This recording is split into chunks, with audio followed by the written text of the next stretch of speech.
খেতে হবে কাছে দেখি আগাম স্যার আজকে মূলত কি বিষয় নিয়ে সাংবাদিকদের সঙ্গে এই সভা মিলিত হয়েছে? প্রথমে আমি মিডিয়া হাউসের সবাই বয়স্ক প্রবীণ এবং নতুন সবাইকে আমার আন্তরিক শুভেচ্ছা এবং ধন্যবাদ জানাচ্ছি। আমরা প্রতি 6 মাস বা 4 মাস যখনই আমরা সুযোগ পাই, আমরা এই বছরের এই আজকে সবাই মিলিত হলাম। আমাদের Dipak Acharya information culture officer উনিও জয়েন করেছেন। তো ওনাদের সঙ্গে একটা কাজটি সৌজন্যমূলক পরিচিতির জন্য আমরা আজকে দেখেছিলাম।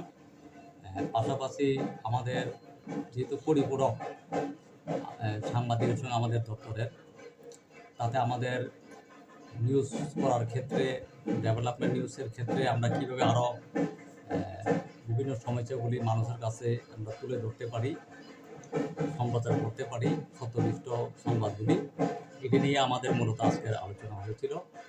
এবং আগামী দিনে আমরা কীভাবে আরও প্রসারিত করা যায় এটা আমাদের উদ্যোগ থাকবে।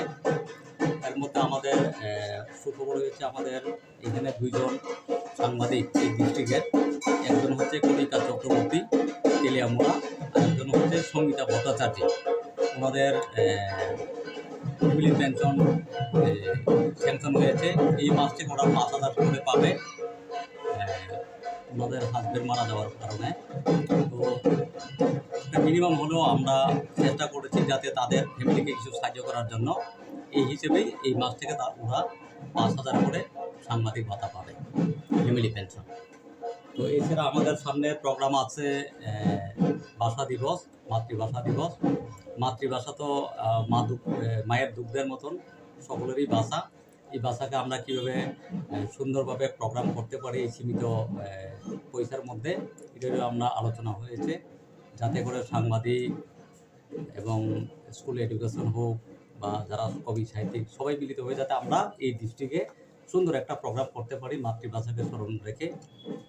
এটা নিয়ে আমরা আলোচনা করেছি এবং আপনাদের কি সমস্যা ওইটাও আমরা শুনেছি।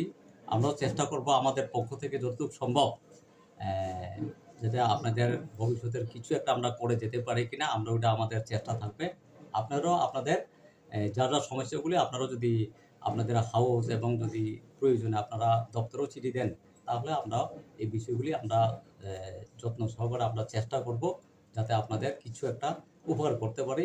এই থাকলো আমাদের আজকের মূল আলোচনা। সবাইকে ধন্যবাদ।